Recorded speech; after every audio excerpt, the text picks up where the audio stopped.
What's up and welcome to the No One Is Watching podcast, where we explore high-performing teams and individuals, dig deep to find out what makes them tick. Whether it's in sports, business, the military, or everyday life, this show highlights the DNA shared by elite performers, the process through which they leverage that talent, and ultimately, it helps you apply those lessons to your own life, business, or team. All right, man. So it's been a while. Where are you these days? California. Well, I met my wife when I was in Atlanta. She was at Clemson. That was back in, I DM'd her in 2015. We met in 2016, and then we started dating, got married in 2019, and then in 2021, we decided to move out to California, where she's from, because it was kind of a, eventually want to start a family, and it was something that, she's very tight-knit with her family, and so, we made that jump. It was something, and thank God I played in Florida the next 2 years to avoid some of those taxes, but other than that, California's great. Yeah, I hear you. A little warmer than Ohio. Yeah, much warmer. I mean, even Atlanta, like it was always cold, cloud, and gray, like in the off season. So, like by the time you get home, it's like you want to do all this stuff, and then it's just like there's not a whole lot you could do. Getting outside and throwing was like a pain. So, like being able to throw outside. I mean, for like the first 2 years we lived out here, there was literally never any rain. And then the last couple of years, it started raining a little bit more. So like that would impact us a little bit. We had to find an indoor facility just in case. But for the most part, it was me and you remember obviously Colby Allard as well. So we've been throwing partners for the last couple of years. Awesome. How's Colby doing? He's doing well. I think he's going to be a free agent again going into next year. So I'm hoping that he can stick with somebody. He doesn't go to the same path I went down. I hear you. So you I know you're drafted out of high school in Ohio. Did you grow up in Ohio? Yeah, I grew up in a small town called Bryan, Ohio. It's a very northwest corner. There's actually a couple of guys still in the game. I know Justin Hancock got drafted. We were close to each other. Art Warren, I think, is still playing from that area. But hopefully we'll have a couple of new ones come in. Cade Kern's a guy. He got drafted a couple of years ago at Ohio State. But I don't know how long. I mean, ideally he's got a rebound. But, being where he's at, I think he needs to kind of perform a little bit better. But for the most part, it's kind of, I'm hoping we have a new a selection of people coming through that area. I don't think there's been as many drafted or as many prospects coming out of Northwest Ohio. So I'm hoping that we will continue to see guys, showing up from there. That's kind of football country, man. Yeah, and even there, I mean, shoot, not just Northwest Ohio and in general, the athletics. Actually, the girls' sports have been really good. There's some girl from an hour away from me. My dad's gone, like they live in Toledo now, and he's gone and watched her. She hit like 700 last year with like 25 homers. Holy cow. Okay. An insane stat line. Yeah, no kidding. So like, I think and actually one of my friends actually just took over the high school sports, or the high school basketball coach, which is cool. And he sent me a couple clips of their guys that they have. And I was like, dude, these guys are way more athletic than we were. I was like, you need to make sure that you're letting them just kind of go out there and dominate. Because, Northwest Ohio is great, but you're obviously, it's a smaller area. So, like, you're not getting a lot of these freak athletes. And to have 5 athletes that can kind of run and jump, I'm like, you got to use that to your advantage and let them go dominate. Yeah, no doubt. Did you play other sports as a kid growing up? Yeah, I played a bunch of sports when I was younger. I mean, I played soccer, basketball, baseball, golf. I didn't do swim team, but we swam, did all that stuff. But I even ran cross country my 8th grade year, which was just so stupid. A couple of my friends did a 7th grade year. So I was like, oh, cool, I'll do it with them. And after about 2 weeks, I was like, what are we doing? So finished that season, never went back to it. But, once I was in high school, it basically just came into basketball and baseball. Honestly, golf was something I wish, looking back now, I wish of, but back when you're a kid, like to me, it was too slow. So I never got into it. And then once I was in my sophomore, junior, senior year, I started playing fall baseball anyway. And that's honestly what really helped me kind of put my name on the map was, I played for one of those scout teams and I had 2 really good falls with them. And that really actually helped me get connected to people to get me in a chance to get drafted. Okay. Yeah. Was that eye-opening for you coming from Northwest Ohio? And then, you go in the 5th round of the Padres. I imagine you got to Arizona as probably your first taste of pro ball. See a different caliber of athlete, kids from all over the world. What was that experience like for you? Yeah, so I think that obviously, like the nice thing about like what my dad, we always played at the highest level of like the travel leagues, like the USSSA, Perfect Game, all that stuff. We always played at the major league level, which is like their highest level of competition. And even though we were a group of 10 kids from a small town, like we competed pretty well and we had some talent. But we were exposed pretty young. So like I always played a year up as well. So I was definitely exposed to better kids than me. I was pretty undersized all the way through high school. And even through like high school, I was only a $170. So like it wasn't like I was this big giant dude like some of the guys coming out. So I was not fully formed into who I am now. But so I was always exposed to people better than me. So that definitely helped. But again, you're kind of limited in what you're seeing, even that area. And I do remember getting drafted. And then this was back in 2011 when they had it was the last year of you had to sign off on the agreement, all that type of stuff. So I was ready to go. We had a pre-draft deal ready to go. And then I had to wait and San Diego allowed me to, throw things like that. I was pitching in games because they wanted me to stay sharp. And then the process ended up taking forever. So they shut me down from doing that. So then I had like a month and a half of just not doing anything. I was still throwing and things like that, but I mean, not getting a game shape, that type of stuff. So I showed up.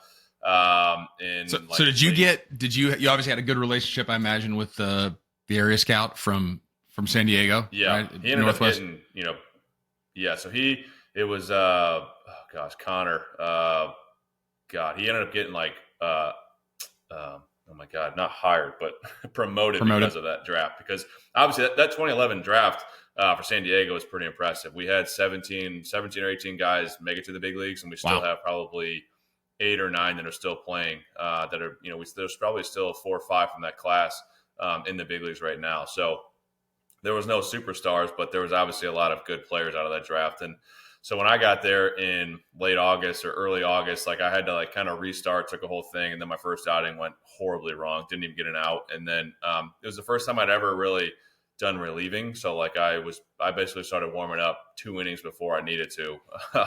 And just by the time I got out there, I'd thrown 50 warm-up pitches. So I kind of had to learn that one as I went. But obviously that didn't go well. Then I woke up the next day, my arm didn't feel good. So I kind of got shut down. And then I came back in instructs and was terrible in instructs. But it was eye-opening, right? So it was like the first time that I'd ever seen 95. Like our first rounder, Joe Ross, comes in. I'm doing the gun and first pitch 95. And I was like, oh God, I don't think I belong here anymore. So it was very pretty good athlete too, Joe Ross.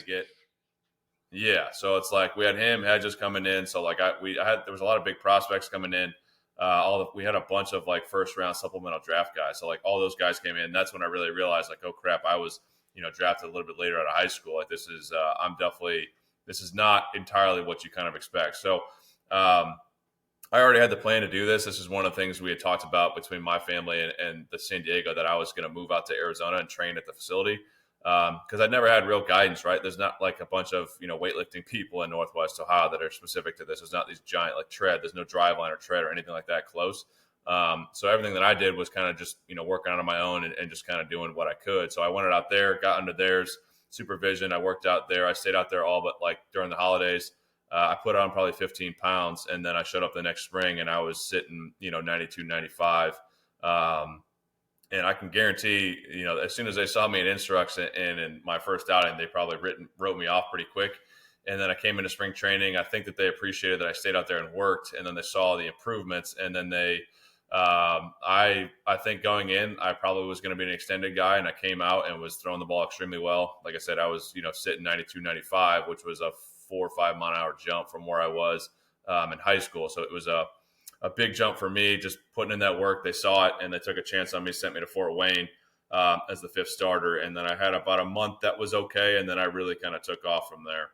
Yeah. Did it surprise you how tacking on the velo that quickly? I guess it's your first probably, foray into obviously pro ball, but just sort of the professional approach to conditioning and diet and all of it. Did it surprise you that you saw that spike that quickly?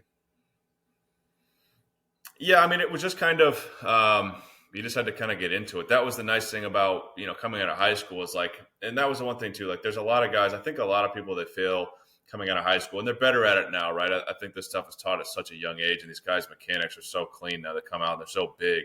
But for me, a lot of it was just adjusting to every 5 days. But in high school, the thing is too, is, being out in California, I think it's so stupid. They play 2 games a week. These guys throw once a week, and it's what are we doing? Why don't we play more games? In Ohio, we played 3 to 4 games a week. So I would start our big game, whether it was Monday or Thursday, was our league games. And so I would pitch on one of those days, obviously complete the game.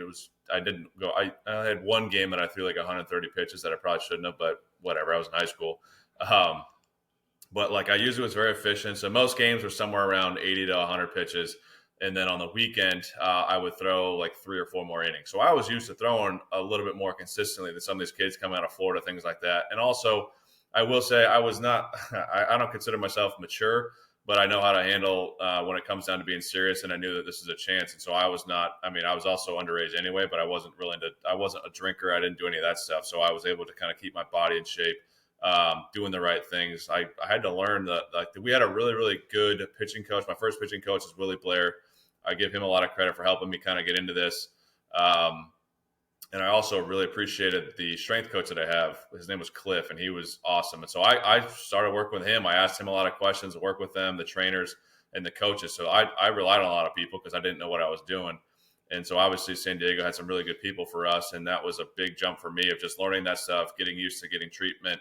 And I will say San Diego was really good about that. They wanted guys to get treatment, whereas a lot of people had that old school approach that you only went in if you were hurt. And they did a lot of pre-treatment, which I appreciated because like when I got to Atlanta, it was like they were shocked I was in the training room. And I'm just trying to do maintenance, man. Like this is stuff that keeps you healthy, isn't it? So, I mean, I saw old guys that were James Shields made a comment to me one time in a spring training game because I was, 22 getting treatment. And he was like, man, I just rolled out of bed through 96. And I was like, but I want to hopefully throw hard for a while. And I was like, nah, and James Shields had obviously a way better career than I ever had. But like I saw guys and like I knew that, I think if a James Shields, like if he obviously, I mean, that dude was also a workhorse. So when you throw that many pellets, I don't think anyone can withstand it. But I wanted to make sure that I stayed healthy as long as possible. And again, that's a guy that he taught me a lot. When I was in spring training with him, he was great, took me under his wing a little bit. But I was like, San Diego was such a different mindset than that old school. Like you only went in when you were hurting.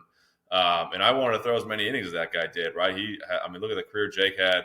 Or look at the career he had, and it was just like, man, this is something that I want to kind of do. I want to throw 2,000, 3,000 innings in my life. So, I can see what he's going through at his age. So I thought if I took care of myself from a younger age, would allow me to prolong my career a little bit, which I honestly, I'm very thankful. I never had arm injuries, and I think that some of the maintenance I did helped me. Yeah, it's interesting, man, to hear a cold weather kid talking about how, you felt like you were more game ready than some of these kids coming out of California or Florida. You don't hear that. You obviously hear the opposite. Well, they just don't.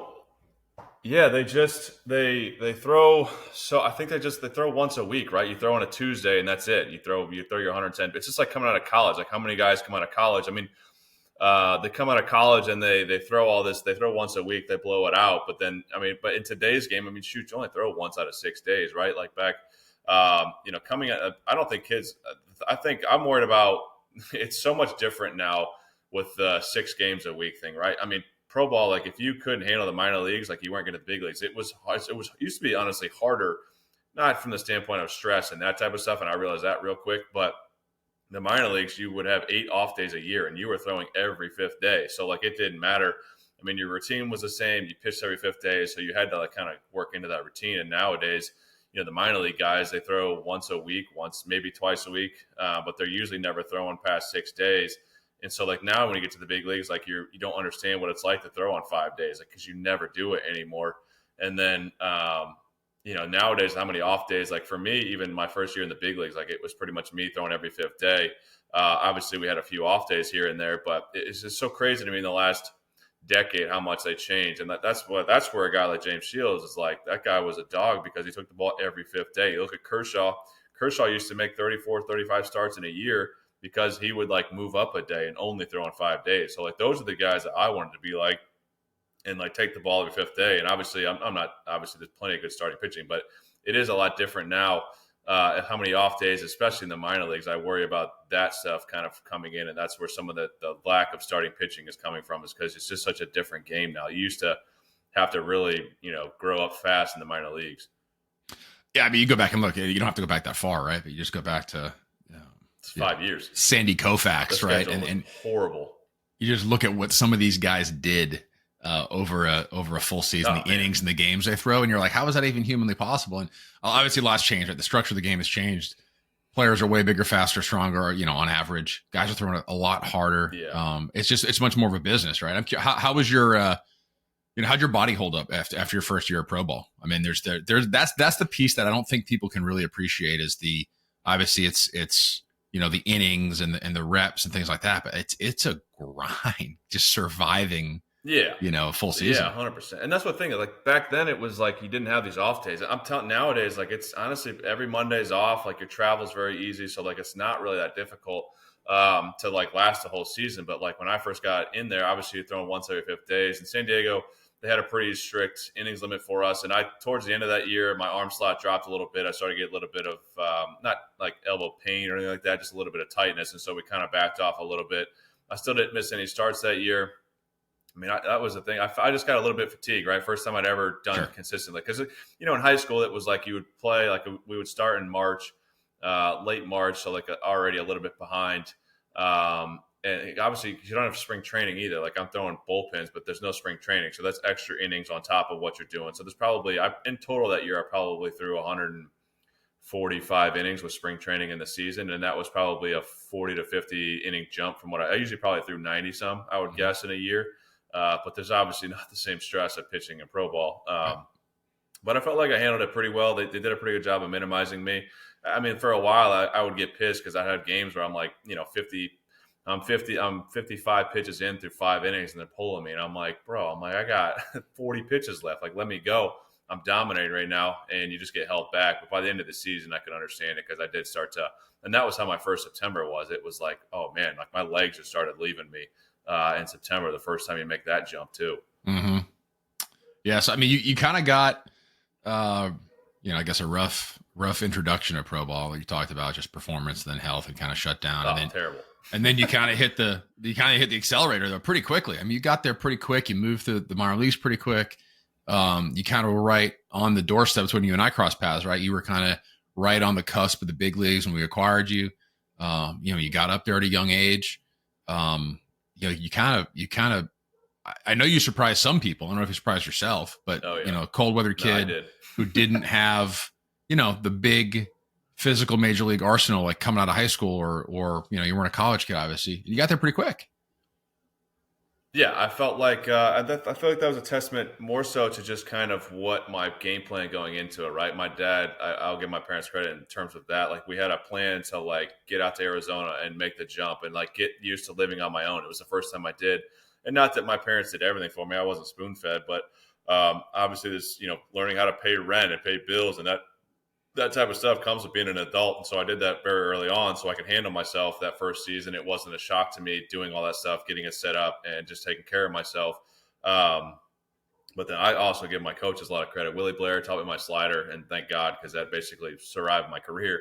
And I could always spin the ball in high school, but like my slider and my curveball were very similar. And honestly, my curveball was better early on in pro ball until I switched grips 5 or 10 times that year. And he showed me his first off, didn't like it.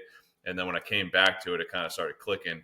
But yeah, I basically moved up that year really well. The next year, I went to high A, and it was kind of the same hitters as you face in low A. So it's like if you dominate on one year, why don't you need at some point need to make that jump? And they did it very early on, which was great.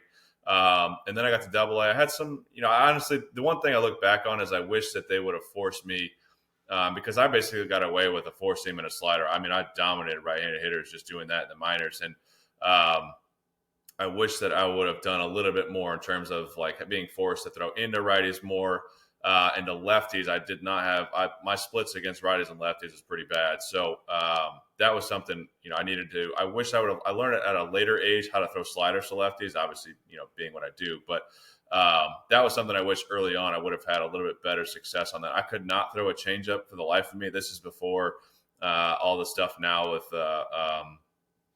spin and how that stuff and TrackMan. So it was basically trying to figure it out myself. And I always knew it was a pretty bad changeup, but you try to work on that stuff, but I wish that I could have learned what seam shifted and that type of stuff was to change how I threw it, just based upon how I throw the baseball. And I think I could have found something with that. But again, the only things that I love my path and I love my coaches, but I do wish that having that technology would have been nice because I could have seen like, okay, this is why my changeup gets hit, or this is what I could do and really work on that stuff. I knew I had a good 4-seam. I knew I had a good slider. But but I could have worked on, a better changeup. I mean, I just had I could not throw it. But I also tried to pronate, which I found out later in life that I'm not a pronator. So that was stuff that you just didn't know about, 10, 15 years ago. It was more like, hey, pronate it. And it's like, okay, well, my hand's not a pronating hand, so I can throw a slider really well, but I can't throw a changeup. So, but then you have to change your grip to that. And that's stuff that nowadays, I think that's why guys' stuff is so much better, because they can, instead of trying to change the way they throw a changeup, they can just move they switch the grip, and it naturally does it for them, which is something that I wish I could have learned. But that was just, pre-technology back then. Yeah. It's obviously a pitching coach can make a huge impact, right? But so much of that is just the aptitude, and to your point, just the physical. Can I rotate my hand this way? Can I manipulate the ball? I mean, do I have that dexterity? I just may not have that gift. I may not have that physical ability, and even if I did have it, maybe I don't have the. Not every player, not every pitcher has the feel, has the aptitude to kind of adjust like that. So it was very squishy for a long time on which guys were going to be able to make that adjustment. You leaned in on the pitching coach, you leaned in on the individual, right? Like, hey, he's a smart kid. He's a good kid, like you just kind of try to surround it without that technology. And then obviously once you have that, it becomes a lot more tinkering than, it's a little bit more pitching lab mentality than it is like trial and error. Right. So where were you? Like, I give both of them a lot. Go ahead. I give both of them a lot of credit for getting me to the big leagues quickly. Yeah. So I wanted to ask you about that. Like you're knocking on the door at a pretty young age, a very young age. Before you got traded, where's your head at? Right. You have to be feeling pretty good. You had really good minor league numbers. You're a heartbeat away from the big leagues. Like most people probably think you're going to maybe not spend your entire career with the team that drafted you, but, spend some time there, right? Where's your head at? I mean, because when Preller came in, right, Preller made a lot of switches. I had a lot of friends in my draft class get traded. And then I basically survived spring training. So there's so many people getting traded, which was fine. A lot of people in the offseason, they were making moves, trying to win, which was great. So like that spring training was really cool, having a lot of those guys like the James Shields, like Josh Johnson, like Tyson Ross, all these really cool veteran guys that I got to learn from was great for me. And obviously I think that was also, I would have loved to have those guys, and Cashner, like all these guys were great. So I survived spring training, I had some stuff. Mark Pryor actually was kind of getting me right. I had gotten a little bit into mechanical funk in 2020 or in 2014, just kind of lost myself a little bit, lost my athleticism, got a little bit too mechanical. And Mark, I give him also credit, was like getting me a little bit more closed off. We went back to a little bit more how I threw in high school. And that was right before the jump to getting traded to you guys. And so I was starting to work on that stuff. We had a plan in place when I got to El Paso to kind of fix the issues. All of a sudden, I show up to El Paso that day, take a nap, get a call. Hey, we're actually trading you to Atlanta. And I was like, what? So obviously it ended up happening 10 times in my career, getting released, traded, all that stuff. But the first time was definitely a shock. And it was like, all right. And so like you get off the phone, and I didn't really believe it. Check Twitter, see that my name's popping up, see who I get traded, because they didn't tell me who I got traded for. See that it's Kimbrel. And I'm like, holy smokes, this is kind of a big trade. So then at that point I'm like, great. What do I got to do? Like the season's in 2 days. And I had all my stuff just now to El Paso. So then it's the first time dealing with like, how do I even do this? How do I get my car to Atlanta? Like, what am I supposed to do here? And so then you basically do that. I flew out probably the next day, had to set up all that stuff, and then obviously when you show up too, everybody already has their roommates, they have their places. And so now I got 2 days until the minor league season starts, and I'm like, where do I stay? Who do I stay with? Like, where do I live here? So there's a lot of stress that comes in terms of when you get traded, right? I had it happen a couple different times, and it just puts you behind the 8 ball, because most of the time you're planning for it, you're getting ready, you have stuff signed before you break. And so it's just like, oh, great. So you get there. Obviously, now I got to meet all new people, a whole new organization, get to know them. Obviously, when you get traded for somebody like Kimbrel, there's a little bit of sense of like, okay, I need to actually perform for this. And the nice thing is, though, is you had made trades before with, Max Fried and Jace Peterson and a couple other guys that I knew already from San Diego. So that made it definitely, when I got to the big leagues, that year to debut, having a Jace there for me was huge because of, the relationship that we had built in 2014. We lived together in AAA that year, and he was kind of going through it. So we spent a lot of nights just hanging out, just us two talking. So having a guy like that, who basically was one of my better friends in San Diego, already there in the big leagues with you guys, just knowing that one guy helps. And then having Cam that I got to know a little bit in that spring training as well, coming over in the trade, it just kind of helps that relationship and then getting to know everybody else. Yeah, Jason's a good one, man. I always enjoy my conversations with him. He's a good dude. Yeah, very good dude. Yeah, so you come over to Atlanta, right? You get up to the big leagues. You have a hell of a big league debut against the Mets, right? I think it was 8 innings. Is that right? Yep, 8 innings, 1 run. And then Jason ended up getting the game-winning hit in the 8th inning, which was sick. Yeah, it was a pretty epic night, to say the least. Yeah, that's awesome. So that was like sort of your real, the trade, I mean, is your first like intro to like, okay, this is a business, right? And this is, It's one thing, to your point, like it's one thing if you get traded in the off season, right? Like, all right, I got a couple months to kind of wrap my brain around this, figure out the logistics. You're doing it like the day before you're supposed to like report, or show up for, in El Paso. That's a whole other ball game. And, it's another one. Like, and look, you were young and single probably at the time, right? You hadn't met your wife yet. Yeah, I would have been 22 at that time. So obviously not having a family makes life a lot easier. Because like then having a wife when all this stuff was going on the last couple of years, it was like, honestly, I felt worse for her than it did for me because, for us, it's like, hey, it's just part of the game. I basically would live out of a suitcase. So it's like you just pack up and you're on a flight the next day and you just kind of deal with it. You get your car shipped, all that stuff. Then you got a wife, obviously she carries 7 times as much as I do. So then she's got to pack up everything and then get it shifted. And then she's stuck with, a lot of logistics stuff. Like she had to drive our car back from I got traded from San Fran. It was like, you're sitting up there in San Fran just wondering what's going to happen. And then we get the call going to Tampa, which is across the country, which is like, oh boy. So like she drove our car back down to OC and then she met me like 10 days later. So there's just a whole lot more when it comes to having family. So like, that's why, honest to God, this is why I didn't have kids, early in my career. I knew the hardship that came with that. And, that was a personal choice of mine to not, because I was like, dude, and especially where my career ended up, I'm very thankful I did not. Because I mean, it would have been hell to put kids through that many different trades and that many different cities and things, and getting situated would have been a mess. Yeah, there's a lot, and there's guys that you hear about the guys in the big leagues. They do it, man. I got nothing but props for them because it is not, even by myself and my wife, it's not easy. And obviously, when it comes to being release traded, right? You get DFA'd and the waiver picked up. There's that sense. Getting DFA'd is not the most fun process to go through. You get a little bit more numb to it as you go, but being told you're getting DFA'd is not ideal. Yeah. So you hopped around a lot, right? You've been in like 9 different organizations over your career. Eight, ended up being with 8 teams in the big leagues. I actually made a second trip back after Atlanta. I went to Cincy, and that didn't last very long, and then went back to San Diego and pitched really well for them for a while, and then went through about a month. I just felt like I could not catch a break in terms of balls finding bodies, and so obviously too, when you're a low level like that, you're not like you're a mid reliever. Like if you're not performing as a middle reliever, they just get rid of you pretty quick. And that's just kind of what ended up happening for a couple of times. But I was very blessed the fact that I got picked up. And I do think that was part of my, some of the good spots that I had with Atlanta, and the fact that I was a prospect gave me a much more chances than I finally found my footing in 2020 as a reliever. Yeah, so you've got different perspective as you're going through it. I'm sure it sucks, right? And you're getting DFA'd and traded. Even if you get, even if it's a good situation that you wind up in, or a trade that you're, to your point, like you got traded for Craig Kimbrell, that's a pretty big deal. But you get a different perspective about it now, right? Looking back, like what did you learn from that experience? Getting, the transient nature of pro ball, right? You touched 8 or 9 different organizations. I'm sure you picked up a lot of different things, good, bad, and ugly.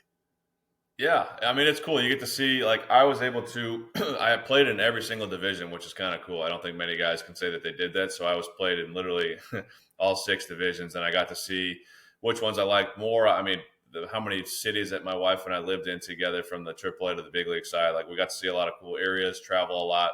I've definitely met more people than most people probably do. I mean, obviously, Edwin Jackson, those types of guys have played in 15 teams, but – I mean, you meet so many good people. You get to see so much more. You get to live in different cities, right? If you only play with one team your whole career, it's amazing. But to kind of get situated in different cities and different lifestyles, like I feel like you just kind of get to know a different realm of the United States and kind of figure out how people act in different areas, and kind of like which ones you like and which ones you dislike. And each team will have its own set stuff. I mean, it's crazy. Each pitching coach, each philosophy that each team has, and how they use people. It's so differentiating, but it's kind of cool to kind of see that and get to learn from a lot of different people and not just, one or two. What about the off the field stuff, right? Like I want to touch on that in a little bit, but the stuff you're doing now, like going through, that's a unique experience, right? Going through, bouncing around, right? It would be like having 8 or 9 different jobs in your first, handful of years in a workforce like that. That's probably not something you draw up, but looking back on it, you can pull some really unique lessons from that, I imagine. Yeah, and I think for what I'm doing now with Elite Performance Medical, it's like I can kind of relate to people in most situations because, like I said, even coming up through the minor leagues, I mean, I've played literally pretty much all over the United States. And so I've been to every major city now with every team I've been into those cities, but also I've been to a lot of rural areas of the country. And so I have a connection almost everywhere in the country that I can say, hey, I played here, I played close to there, I know somebody from there. So I just know I have so many different connections in terms of where I've played, and like food and stuff. Like I always use food as like a connection of like if I talk to an athlete that's in the Maryland area, it's like, hey, how often do you eat crab cakes? Like every time I went to Baltimore, I had to make sure that I sat down and got crab cakes because they're definitely the best. And so I use food a lot of times and just kind of locations or cool things that I was able to experience in those cities. That again, if you played in 1 or 2 cities, you might get to visit those, but to actually sit down and spend a lot of time in each city. And again, if you play for 1 or 2 teams, you're going to nowadays you play more, but back then it would have taken 6 years to play in all the cities based on the travel. But now you play more, but you still only spend 2 or 3 days there. Most of the time you're just laying in bed because you're tired. So I was actually able to play in each division, which meant I spent a lot of time in certain cities that most people don't get to, like, which gives me more time to kind of explore the areas and get to know those cities more too. Yeah. Tell me more about what you're up to now. Yeah, so it's Elite Performance Medical. So it was a guy from my hometown area, Northwest Ohio. We've known each other for 25 years. He branched around a little bit. He started in actually ticket sales for the AA team in Frisco, Texas, and then he went to selling Hawks tickets and then med software and then went to med device. Was doing his own thing for about a decade in med sales. We crossed paths a couple of times. He lived in Atlanta when I was there. He lived in Tampa when I was there.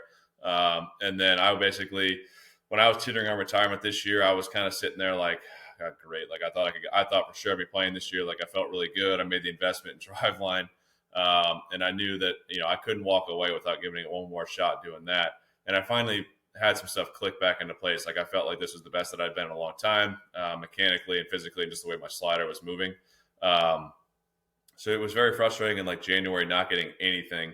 And then I started getting a little more frustrated, and then I finally stopped playing catch, and I was like, oh, great. And I was like, I think I'm just kind of over it. And for me, I was not a superstar, so I knew I had to put in everything I had to go into the game to be at a high level. And I was starting to get unwilling to do that, which just wouldn't have been good for me. I would have pitched very poorly.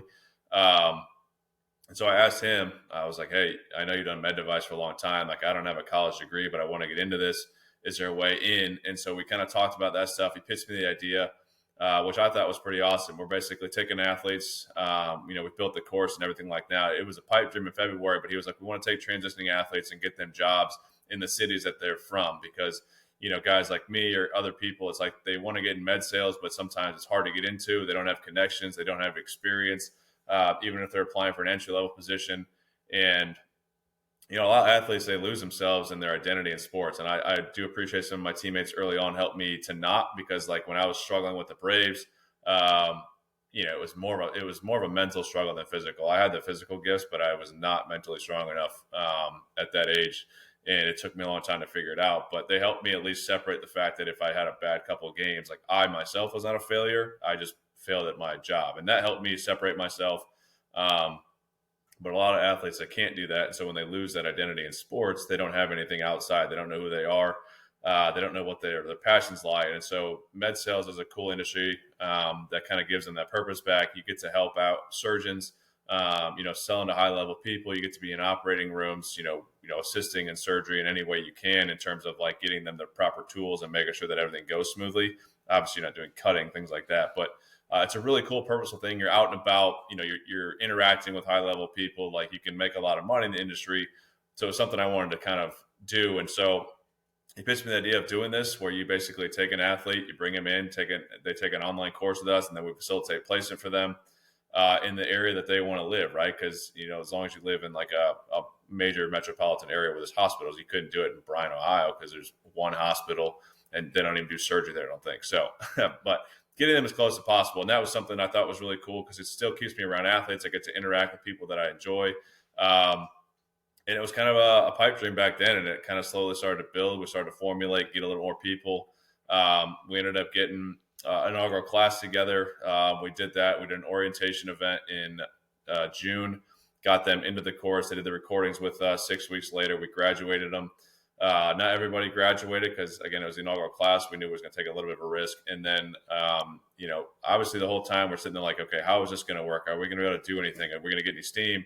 And then we've actually been able to place 5 athletes. We'll have 3 more from that class next year. We've actually had a couple of minor league guys as well, so that we had within 2 months post-graduation, we were actually able to successfully place 5 athletes right away into that. The 3 other ones will be getting placed next year once their situations are ready for it. And then we have, a couple more, kind of getting into the class as we go. So now it's a totally online platform. You can take it at your own pace. And so, we're just looking for athletes to kind of who want to get into med sales and want to be surrounded by other athletes to come in and kind of take the course. Because that's the cool thing about it is we knew the support in the community aspect, because that's really the one thing you miss is just hanging around with guys all day and just BSing and having a good time and, talking shit to each other, honestly. So like that's the stuff you really miss about the game. And so this is a way you can kind of continue to do that.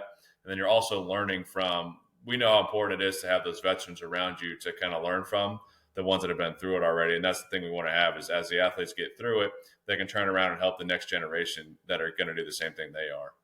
Yeah. So how much of that course is, brass tacks of med sales and sort of the real granular details that you need to know? Is that all of it? Yeah, it's heavy detail. Yeah. So it's a really cool thing. It's obviously, it's about a 4 to 6 week thing. It's probably going to take them about 100 hours to complete. We have a lot of outside resources of like, other calls we've done with people that can talk about the industry. We have a couple surgeons that have done speaking, and then we got a couple athletes. I don't know if you remember the name David Peterson, played with Atlantis and AAA with us. Sure.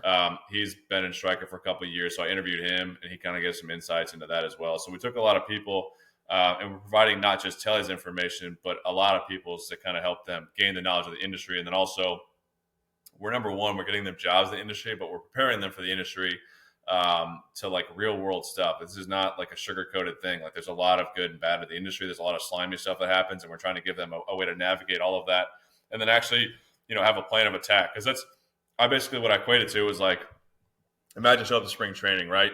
And you haven't done anything in the whole off season, your arm's not in shape, all that stuff. Yeah, sure, you're eventually going to figure out you're an athlete, you're competitive, you're going to figure it out, but it's going to take you a while. But if you go in there prepared, you've done all the stuff, like it still takes me 2 to 3 weeks, like to get my body back in shape. It's got to translate to game shape. But because I have that initial preparedness going into it, it happens faster. And that's the same thing this course is going to do. Like you have to get experience, because you can't teach somebody how to go in an OR for the first time and then fully expect what it is. But you are going to understand a lot more, which is just going to help your path to success. And also, we're giving you guys tools to like grow territory and grow business and sales techniques that are going to allow you guys to maximize your return in terms of how many cases you cover, so how much money you can ultimately make. We're trying to give them, a financial path forward as well. So why do you guys specialize with athletes? So athletes, because we're doing both college and professional, but the med sales, typically athletes are very coveted in terms of any sales, but in med sales in particular, they like it because most athletes have an understanding of the body. They're not going to know the anatomy and stuff, but they're confident in who they are. Because in a surgery, right, it's crazy. I don't think people really realize that there's a rep in pretty much every single surgery that happens, especially if hardware is going in the body, because that's what they're ultimately selling. They're selling the hardware, the plate and screws that go into a human body. And obviously, the surgeons are very talented people, but they sometimes don't know how to use that product. And so they're going to ask you how to use it. Because if you're selling them, they're like interested in it. They like it. But it's not what they're trained on. It's just like switching stuff. So you have to actually kind of guide them in terms of like what your product does within the human body. They do it. They understand it. But you have to kind of teach them that ropes as well. And so like when you're in the OR, that's all the clinical knowledge. But again, you have to be confident enough to speak up. And athletes, we typically think that once they kind of know it, they're going to be more confident. It's making your own schedule. So this is not a handheld thing. You're not getting told what to do. Obviously, you do have support. You're in a team, that type of stuff, but it's really all on you. It's the same thing as sports, right? You are on a team, but you're also a very single member. If you don't handle your own business, you're not going to be there very long. So that's kind of the thing. Is it's just the hard work, the motivation, the self motivation. Because again, if you're not, you're never going to be successful in med sales, because you have to go out there and want to be successful and do it yourself and do things when nobody's watching you, which is what ultimately it takes to be high level successful in sports. If you're not willing to do that, if you don't do the work in the off season, or you're not taking care of your body, you're going to find yourself out of the game very quickly. Yeah, I actually, I don't know if I can say I learned the lesson, but I was reminded of it just a couple of years ago, right? Like when I was getting out of baseball, obviously not as a player, but as an executive. And that was I played through college, got into it more or less right out of school, and did it for 15 years. So it's kind of all I knew. And you get out and you start, probably imagine similar to what you were doing over the last year, right? You kind of just have conversations. You're trying to figure out what you're going to do, or the paths that you're interested in. And you realize that the people, you do that for about a year, and you realize the people that you click with, the people that you stayed in touch with, the ones like, hey, I really just enjoyed my conversation with that person. Inevitably, 9 out of 10 of them were athletes or associated with sports in some way, shape, or form, right? And you maybe didn't even know that at the time. And it made me realize that all the things that drew me to sports, yeah, you love the specifics of maybe that individual sport that you play. But it's all the things you just touched on, right? The pieces that comprise being part of a team, the actually enjoying like the grunt work behind the scenes and the discipline that it takes, and seeing those results, right? You putting on muscle and putting on velo pretty quick as a teenager, all these things that you're like, man, I kind of took that for granted because it was my life for so long, right? I imagine you probably had the same thing where you like, where I'm going with this is I remember talking to a kid who was an athlete, and he's graduating, he's trying to figure out what he's going to do. And I'm like, look, don't undersell yourself on sort of the DNA you have as an athlete, right? Like you don't know anything about anything, right? You're not expected to. You're a college kid. Nobody has any idea what the heck they're going to do, right? That's okay. Yep. But, I guess what I'm saying is I realize that not everybody has that, right? Not everybody has that inside them, that you can just throw them in and they're going to figure it out. Maybe not immediately, but they're going to grind their way through it. And I said, look, just lean on that, man. Just don't. That is really a powerful trait to have. And obviously you did it at the highest level, right? So you've battled through things, you've had successes and failures, and you can relate to kids, whether it's college or pro athletes, right? It's like that. It sounds kind of corny, and yeah, they want them and say they want athletes in sales because they're competitive and disciplined and confident and all that stuff, but it's real. I mean, it's all you have to do is spend a little bit of time around people that aren't wired that way, and you realize like, oh yeah, no, this is very different. Different. And that's what we're trying to help teach them too. It's like, not only med device, but like how to use your DNA into like the same, that's why we can talk to athletes, because it's like, I understand your process, right? I might not know your specific sport, but I understand, I probably know what it takes for you to be successful. And I can probably give you, if you're in gymnastics or tennis, like I can probably give you the same examples the same way I could with baseball, and like what your day-to-day life is. You really, people think that like professional baseball, it's like they're like, oh, you just show up at 5 and play a game. It's like, no, like I'm at the field at like 11 to 1 every day. We're there 10 to 11 hours a day. Like it's a lot of downtime, but it's like you have to take care of your body. The travel's brutal. Like it's not just show up and play every day and you feel great. Like by like July, August, you feel like shit and you're just grinding through it. But everybody else is too. So it's like, who can, grow up and do it. And that's what being a professional is all about. But that's what the one thing we're trying to teach them is like, you guys have these qualities that it got you to this point. It's like, this is how you can kind of use that same mindset in business that you have in sports, right? Doing the extra step, going the extra mile, that stuff that can make you more successful in outside of sports, just like it did in it. And it's teaching you that stuff, and then also giving them the ropes and understanding the industry. And now they're not just getting into the fire, right? Now they actually have a plan, and now they can use that athletic background and rely on all of that stuff to then find that success at a much quicker pace, than ultimately, ideally make more money because of what we're teaching them. And even if they get 5 or 10 more cases a year because of what we're doing, based on commissions, that's going to be a lot of money over a long period of time. Sure. Yeah. And I've heard you talk about before, you touched on a little bit, like your rocky start in pro ball, but then kind of once you get off that initial, hurdle, you kind of took off, and it was kind of smooth sailing for you for a while. And I read something where you kind of wish that you had built up a little bit more resiliency and mental toughness earlier in your career because you didn't really struggle that much, right? And we actually did. You'd kind of aged out of it at this point because I think you were already in the big leagues or kind of up and down at this point. But we did some things to that exact end in Atlanta, right? Not wanting the first time you fail, which I don't think people can really appreciate. Like the first time you fail, there's 40,000 people staring at you and you're on national TV. Like that's hard, right? And so, can you talk a little bit about maybe how that impacted you in your career and then maybe how it impacts you with what you're doing now? Yeah, totally. So like the failure stuff, that's something you have to really learn how to handle. And like, I went through, I had a terrible start and then I was really good for a couple of years. In 2014, I had a horrible start in AAA and I just didn't feel very good. But then I kind of, with Mark and a bunch of other coaching, I felt better. Obviously, the way my big league career started was great. My first 7 starts, I was pretty good. I had a couple wins out of there. My ERA was low. Like I was pitching well. And I was like, all right, this is great. And then all of a sudden, I just got everything pushed in. Like I went through that was kind of the testament of my first 2 or 3 years in the big leagues. I just could not get over the hurdle of the big inning, and I got slaughtered in a lot of big innings. And then when I would do that, I basically, after one bad start, it's like, okay, then 2 bad starts. That's the hardest part of starting pitching is the time in between. It can be great or it can be terrible. Like if you're coming off a high, you're pitching really well, like those 5 days are just gone. And you're just loving it. But then if you're struggling, it was like, oh my God, you think about it for 4 days. And then that build up by the 5th game, I've already talked myself into a negative mindset. And so that was the big thing that I had to learn is basically how to fail, right? Like that was the hard thing too, is like once you're in the minor leagues, like nobody cares. Like you get, you feel stupid if you give up a bunch of runs, but you don't have people tweeting at you. There's nobody, you're not seeing yourself on ESPN. Like nobody actually knows. You're not seeing your name in the paper. It might be the local news, but nobody reads that. So like when you get to the big leagues, you forget sometimes that you're on a big scale. Like when I had that balk off in 2021 or 2022, it's like you forget that like, oh shoot, I'm actually in the big leagues. Like this stuff is national news. So like when I see myself the next day in the newspaper, USA Today, of like balking off of like the 4th time in MLB history, I'm like, oh God.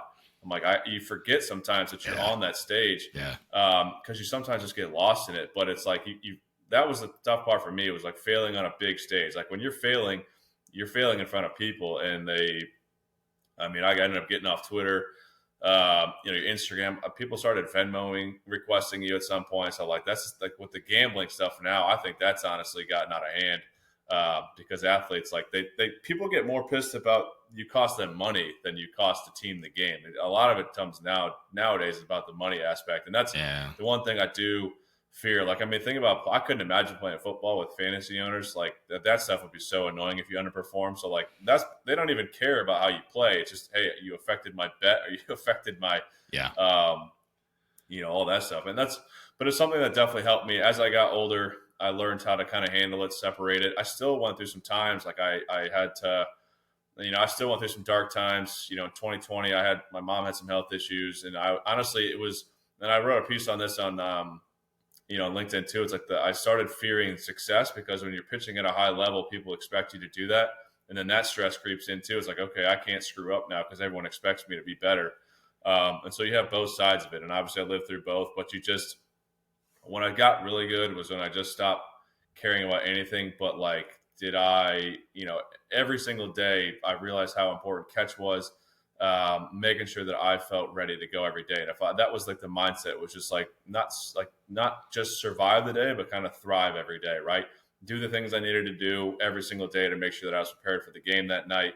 And sometimes, honestly, it was doing less. There were times when I was in Atlanta, like when I was pitching well, you're young, you're dumb. You just start not taking things not seriously, but you just start messing around with some different stuff. It's like going to the range, hitting 5 bombs on the range and with a driver, and all of a sudden you're like, I'm going to try and cut this one. I'm going to try and fade this. And all of a sudden you're screwed up. And it's like, it's the same thing. And then it takes you a month and a half to get your swing back. It was the same thing for me with pitching. It's like, you feel pretty good about what you're doing. It's like, okay, now I want to add this, or I want to mess around with this. And all of a sudden your core stuff is gone. And then I would just get beat up, and then it would just take forever to get back to there. So it's like I learned to not do that and just focus on what I did and do it really well, which for me ended up being sliders and fastball command. But, once I got to that point where I like did that stuff and made sure I took care of that things. And sometimes it was less, right? If I was beat up, you know, how many days that you were beat up and you just get in bad habits because you're tired or something doesn't feel right, I would just scrap it. I either wouldn't throw, or I would grab a weighted ball and do about 10 throws just to get my arm. Like if I went back to back and I was down the third day, more often than not, I either just do some dry work to kind of get some blood in my arm, or I just took a couple plyo balls and did a couple of drills just to get blood in my arm and then not throw. Because sometimes if you feel really good, the last thing you want to do is throwing when you're tired and then start building bad habits. So I try to keep good habits every day. That helped me in the baseball side. But obviously, yeah, like just learning how to deal with failure and not viewing.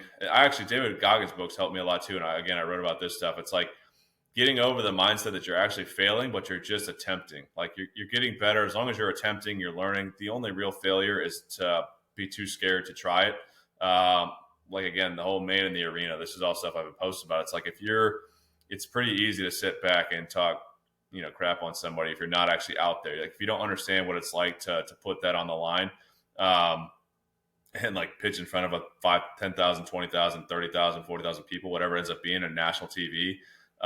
And to take that risk of like, you might get, you know, if you get hit, you're going to take a beating in the papers and by fans and media. Like that stuff's not as easy as you think for a lot of people. Yeah, there's no doubt. I'm staring at a man in the arena poster to my left here. So you're speaking my language, but yeah, I look that baseball is one of these sports too, where you know, like you can sit there and watch an NFL game. You're like, these guys are physical freaks. I can't compete with that. NBA kind of the same way. There are some people that will sit back and watch a Major League Baseball. Like, I can hit that. You're like, dude, no, you can't. It's like watching a kicker. Like I could kick a 30-yard field goal. It's like, no, you can't. Yeah, there's a reason those guys get cut so quickly because there's less than 30 humans on the planet that can do that consistently. Yes. Yeah, that's the one thing. Like I still try to joke about it. And obviously, I play fantasy, but you know, I $20 fantasy, so I don't get mad. But I'm like, I can't even imagine how much like they act. Like, people like they put all this stuff into it. I can't imagine how much hate these guys take if they have a bad week in fantasy. But like, it's just, yeah, I mean, when you have that much scrutiny and things like that, and obviously again, like you're going to see your name and pop up, you're going to see your, you know, if you go out there and, as a reliever and you don't give up any runs for 2.5 months, you never hear your name in the papers. You never hear a peep about how good you are. But if you go out there after 30 straight innings and give up 1 or 2 runs and you get your name on ESPN, you blew it. Everyone's calling out, hey, you suck. You blew the game. It's like, what do you expect them to be perfect in this game? Yeah, right. Yeah, I mean, middle relievers are kind of the offensive linemen of baseball, right? Like you're only you could go on a great run and nobody's going to hear about it. Closer. You never want to see your name in the paper as a reliever. You never want to see the press coming over to talk to you. Right. Yeah, I mean, it's the capturing and sort of training for adversity and resilience, right? Like that's something that fascinates me because nobody's gonna when like the game's on the line or when the lights are on, like no one's going to seek out that resistance. No one's going to try to fail, but there's really no other way to learn how to get through that. Right. Somebody has to, you have to, somebody has to do it. Every situation, somebody succeeds and somebody loses in sports, right? It's not like it's soccer, you can have some ties, but it's like, other than that, like either the pitcher's going to win or the hitter's going to win. And sometimes even having that mindset of me against you, in football, right? Like your job, and it's the same thing, right? So in football, it's like, if you think about the team, like your job is not to like score a touchdown if you're the offensive lineman. Your job is to block your guy, and that is who you're competing against. In baseball, too many people, like I did the same thing, right? I competed against myself a lot of times more often than I competed against. Like early on in my failures, I would compete against myself harder than I would compete against the people. Sometimes if I could like when I would get away and play ping pong, things like that, you stop worrying about your mechanics and yourself. You just play the game because it's fun. And honestly, if you can take that mindset into the sport, sometimes it just kind of frees you up. Like that's why so many guys, if you sometimes just like the movie Invincible, that type of stuff, like he just goes and plays on the background. Like when it becomes your job in a profession, it gets very serious, but sometimes you have to remember that it is just a game. And like you used to have so much fun playing it.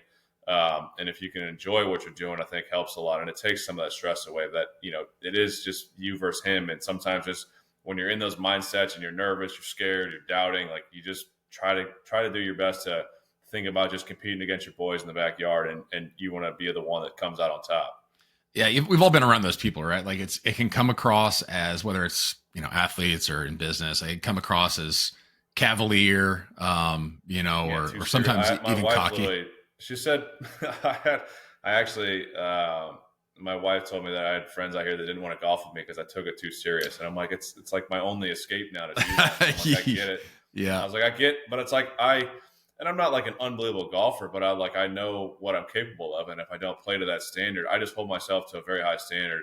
And I'm a somewhat a perfectionist, but like, if I hit 3 balls out of bounds, of course I'm going to be dropping F-bombs and getting pissed off at myself. I'm like, I shouldn't be doing this. Like, my swing's better than that. So if I'm playing terrible, of course, like, I'm not going to be as happy or enjoy the round. If I get to the point where I'm so bad, I just stop keeping score before I explode. But like, yeah, that's the other thing. You just hold yourself to a higher standard. Like, I just expect myself to be good. And some things, like, I've never skied before. So like, I know I'm not going to be very good at that, but like, yeah, I'm going to get pissed off if I can't ski. Like, I'm going to feel like an idiot, and I don't like failing. So it's just something you have to get used to. Yeah. But you touched on something a minute ago, right? It's the self-awareness piece of that, right? It's the doing less. Like that part's hard, especially for young people, but athletes, anyone. Like, the instinct is to press harder, do more, right? And that's the worst possible thing you can do most of the time in baseball, whether you're trying to hit a ball or you're throwing one. Yeah. So when you get around those guys who are kind of in that flow state, they figured out like where they need to be, plus or minus one, right? And it's like, sometimes it's going to be, I gotta take 100 more free throws, or I gotta do another, couple sets in the weight room. Sometimes it's like, I need like a 2-day nap and I'll be good, right? Like, but knowing what they need to do to perform at a high level. Yeah, and that's the one thing I hated about pitching. That's what to me made it so hard, is I can't just go. That was the one thing I wish I could do. Like, I would have 100% done it. It's like, if I could go out and throw a 100-pitch bullpen when I was struggling, I would. But you just can't. Like, golfers, I got so jealous of golfers, like basketball players. I'm like, dude, if your golf swings off, like, I know it's really hard. Don't get me wrong, but it's like, at least you can go hit 500 balls in a day. Like, I can't. I have a very limited number of throwings, and that was what made relieving so hard to me, especially early on. It's like, if I don't feel good, like, I'm still expected to go compete tonight, and it might take me 2 or 3 weeks to like get right, because I can't throw that much every day. And if I'm pitching consistently, like, you just don't have time and the body to kind of throw. Because the last thing you want to do is beat your arm up and go into a game tired, and now your stuff's just not fresh. Like, you'd rather just take your chances going fresh. But that's a hard thing to do, is go into a game when you just don't feel right. Like, it's very hard to do. And obviously, pitching's in your favor and things like that, but it's still hard to like grow up and be like, I have to take what I've got today, just go with it and see what happens. It's hard to do. It was hard for me, and I know it's hard for a lot of people. Obviously, sometimes some guys make it look super easy, but you never truly know what's going on in somebody's mind out there.